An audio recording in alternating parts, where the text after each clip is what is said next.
कभी ऐसा लगा है कि दिमाग पर ना एक धुन सी छा गई है। मतलब शब्द हैं तो जुबान पर बाहर नहीं आ रहे। जरूरी बातें याद ही नहीं रहती और किसी एक चीज पर ध्यान लगाना, अरे वो तो एक जंग लड़ने जैसा लगता है। अगर ये सब सुनने में थोड़ा जाना पहचाना लग रहा है तो एक बात समझ लीजिए, इसमें कोई अकेला नहीं है। आज हम इसी धुंध के पीछे छिपे सच को समझने की कोशिश करेंगे। इसी को कहते हैं ब्रेन फॉग। जैसे चाबियां कहाँ रख दी? अरे वो जरूरी मीटिंग में क्या बात करनी थी? मैं अभी अभी क्या सोच रहा था? ये जो छोटे छोटे सवाल है ना, ये रोज की जिंदगी में एक बहुत बड़ी उलझन बन जाते हैं। और वो थकान, सुबह उठते ही ऐसी थकान लगती है जैसे रात भर सोए ही नहीं। और ये कोई जिस्मानी थकावट नहीं है, ये है दिमागी थकान। ऐसा लगता है मानो दिमाग की सारी एनर्जी किसी ने निचोड़ ली हो।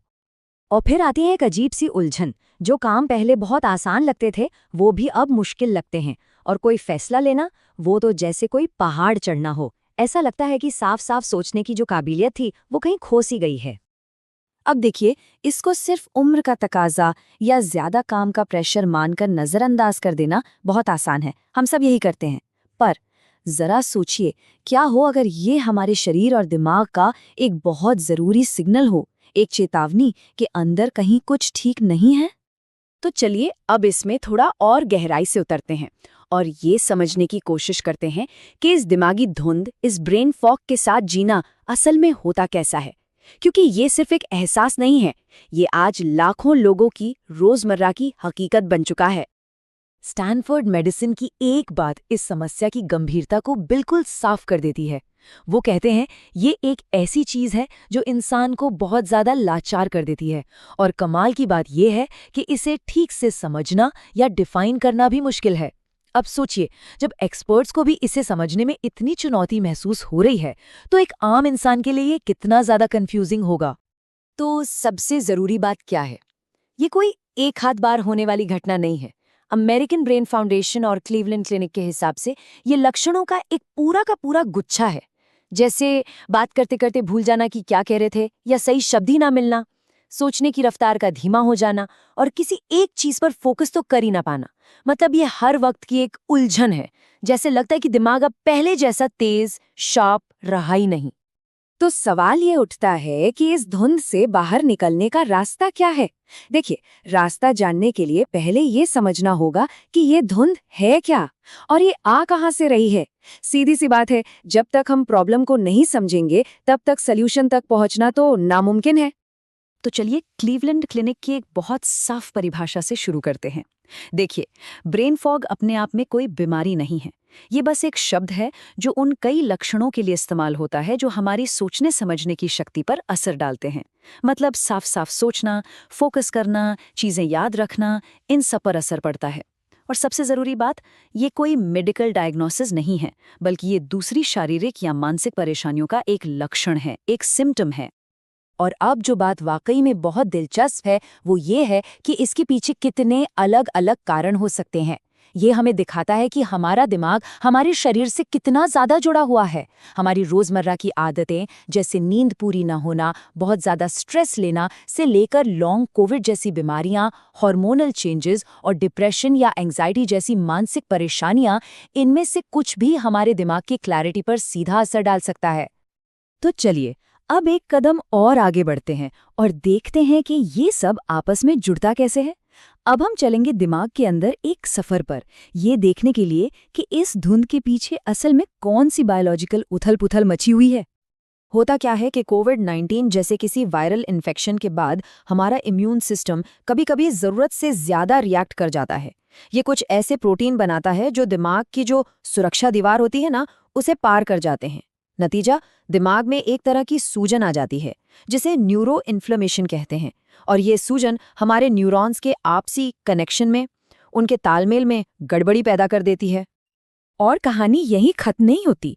पेन मेडिसिन की एक रिसर्च एक और बहुत गहरी सच्चाई सामने लाती है। पता है क्या? दिमाग की ये सूजन हमारे पेट पर भी असर डालती है। ये हमारी आंतों की ट्रिप्टोफैन नाम के एक जरूरी तत्व को सोखने की क्षमता को कम कर देती है। और ये ट्रिप्टोफैन क्यों जरूरी है? क्योंकि इसी से बनता है सीरोटोनिन। जी हाँ, वही केमिकल जो हमारी मूड और हमारी याददाश्त को कंट्रोल करता है। और ये स्लाइड तो कमाल की है। ये हमें दिखाती है कि हमारी पेट की सेहत इतनी जरूरी क्यों है। क्या हम जानते हैं कि हमारे शरीर का लगभग 90% सेरोटोनिन दिमाग में नहीं बल्कि हमारी आंतों में, हमारे गट में बनता है। तो जाहिर सी बात है, जब पेट में गड़बड़ की वजह से सेरोटोनिन का प्रोडक्शन बिगड़ता है तो इसका सीधा असर हमारे दिमाग पर पड़ता है और नतीजा कमजोर याददाश्त और जीरो फोकस। लेकिन बात सिर्फ शरीर के अंदर की नहीं है। दिमाग के अंदर इस सूजन के हमले के साथ साथ बाहर की दुनिया का प्रेशर भी उसे कमजोर कर रहा है। हमारी जो आज की डिजिटल जिंदगी है ना, वो हमारे दिमाग को एक नए ही तरीके से ढाल रही है और उसे लगातार एक कॉग्निटिव ओवरलोड की हालत में धकेल रही है। तो अब देखते हैं कि दिमाग के अंदर हो रहे ये बदलाव और बाहर से पड़ने वाला ये डिजिटल प्रेशर हमारी रोजमर्रा की जिंदगी और हमारी आदतों पर आखिर कैसे असर डाल रहा है। देखिए, होता यह है कि लगातार डिजिटल दुनिया में उलझे रहने से हमारे दिमाग के उस हिस्से पर जबरदस्त बोझ पड़ता है जो फैसले लेने और फोकस करने के लिए जिम्मेदार है, जिसे प्रीफ्रंटल कॉर्टेक्स करते हैं। जब हम एक साथ कई काम करते हैं, मतलब मल्टीटास्किंग, तो याददाश्त बनने का जो प्रोसेस है वो टूट जाता है। इससे स्ट्रेस हार्मोन कॉर्टिसोल बढ़ता है, जो दिमाग के लिए जहर जैसा है। और धीरे धीरे क्या होता है, हमारा दिमाग गहरी सोच के बजाय छोटी छोटी और बिखरी हुई जानकारी का आदी हो जाता है। ये जो तुलना है ना, ये बिल्कुल साफ साफ दिखाती है कि हम असल में क्या खो रहे हैं। हमारी डिजिटल आदतें हमारे दिमाग को शैलो प्रोसेसिंग, मतलब सतही सोच के लिए ट्रेन कर रही हैं। एक तरफ है गहरी सोच, जिसमें लंबा फोकस, चीज़ों का गहरा विश्लेषण और मुश्किल समस्याओं को सुलझाना होता है। और दूसरी तरफ है ये सतही प्रोसेसिंग, जिसमें ध्यान हमेशा बटा रहता है। हम बस चीज़ों को ऊपर ऊपर से देखते हैं और तुरंत रिएक्ट करते हैं। और इसका नतीजा इन्फॉर्मेशन ओवरलोड और कमज़ोर होती याददाश्त। और एक रिसर्च तो और भी चौंकाने वाली बात बताती है। इसे कहते हैं विजिबल फोन इफेक्ट। ये कहती है कि सिर्फ एक स्मार्टफोन का हमारे सामने टेबल पर रखा होना, भले ही हम उसे यूज ना कर रहे हों, हमारी मेंटल बैंडविड्थ यानी हमारे सोचने समझने की जो टोटल पावर है, उसका एक हिस्सा खा जाता है। क्यों? क्योंकि हमारा दिमाग उसे नज़रअंदाज करने में ही इतनी एनर्जी खर्च कर देता है कि बाकी कामों के लिए दिमागी शक्ति कम पड़ जाती है। अब इन सभी बातों को, इन सभी एहसासों को सिर्फ थकान या स्ट्रेस कहकर टाल देना बहुत आसान है, लेकिन इनकी अहमियत को पहचानना बहुत बहुत ज़रूरी है। देखिए, लगातार बने रहने वाली इस ब्रेन फॉग को जिंदगी का या बढ़ती उम्र का एक नॉर्मल हिस्सा मान लेना, ये हमारी सबसे बड़ी गलती हो सकती है। ये सोच हमें उन अंदरूनी समस्याओं का इलाज ढूंढने से रोक देती है जिनका इलाज असल में मुमकिन है। ये मान लेना कि अरे ऐसा तो होता ही है, ये एक बहुत खतरनाक सोच है। ये जो लक्षण है ना, ये असल में हमारे शरीर और दिमाग का एक सिग्नल है, एक वार्निंग साइन कि कुछ तो है जो बैलेंस में नहीं है। चाहे वो दिमाग के अंदर की सूजन हो, न्यूट्रिशन की कमी हो या फिर दिमागी थकावट, इस चेतावनी को सुनना बेहद जरूरी है।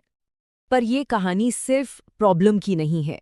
अच्छी बात यह है कि ये एक गिरावट की कहानी नहीं है, ये एक सफ़र है, धुंध से निकलकर वापस क्लैरिटी की तरफ। और दिमागी सेहत को वापस पाने का रास्ता हमारी पहुंच से बाहर नहीं है। तो दिमाग से इस धुंध को हटाने के लिए कुछ प्रैक्टिकल कदम उठाए जा सकते हैं। सबसे पहले, नींद। अपनी नींद को प्राथमिकता दें। ये दिमाग से उन जहरीले पदार्थों को साफ करती है जो सूजन पैदा करते हैं। स्ट्रेस को मैनेज करने के लिए मेडिटेशन या गहरी सांस लेने का अभ्यास करें ताकि स्ट्रेस हार्मोन कम हो। रोजाना थोड़ी बहुत फिजिकल एक्टिविटी, ये दिमाग में ब्लड फ्लो बढ़ाती है। अच्छा खाना खाएं जो पोषक तत्वों से भरपूर हो ताकि पेट की सेहत सुधरे और सेरोटोनिन बने। और हाँ, सबसे जरूरी, स्क्रीन से दूर कुछ वक्त निकालकर गहरी सोच का अभ्यास करें ताकि दिमाग को उस ऊपर ऊपर से सोचने की आदत से बाहर निकाला जा सके।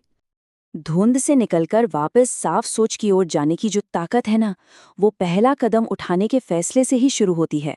तो सवाल अब बस एक है, अपनी इस कहानी को बदलने के लिए क्या हम सब तैयार हैं? अगर आपको ये वीडियो पसंद आया हो तो लाइक करें, शेयर करें और ज्ञान से भरी ऐसी ही कहानियों के लिए ड्रीम स्टोरी को सब्सक्राइब जरूर करें। फिर मिलेंगे एक नई कहानी के साथ।